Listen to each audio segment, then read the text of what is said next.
కర్ణాటకలో భారతీయ జనతా పార్టీ ఇప్పుడు కనుక స్కెచ్ చేస్తే కాంగ్రెస్ మొక్కచెక్కలవుతుంది. ప్రభుత్వం కూలిపోతుంది. అందులోంచి ఒక వర్గం వచ్చి బీజేపీతో చేరుతుంది. కానీ అలా చేయకుండా ఉంటేనే బీజేపీకి బెస్ట్.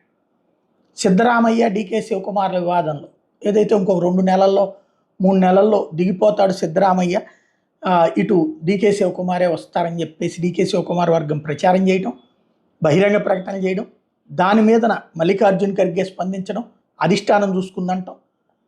ఆ తర్వాత అధిష్టానం నుంచి ఆదేశాలు వచ్చినాయి, నేనే సీఎం 5 ఏళ్ళు నన్ను తొలగించే ప్రసక్తి లేదు అంటూ సిద్ధరామయ్య ప్రకటించడం. డీకే శివకుమార్ కూడా నాకు ఇంకొక ఆప్షన్ లేదు, సర్దుకోవాల్సిందే అని చెప్పడం. ఒక రకంగా తన అసంతృప్తిని కంట్రోల్ చేసుకుంటున్నాడు. డీకే శివకుమార్ వర్గం ఇప్పుడు అసంతృప్తి రగులుతూ ఉంటుంది. ఇలాంటి సిచ్యుయేషన్ని బీజేపీ క్యాష్ చేసుకో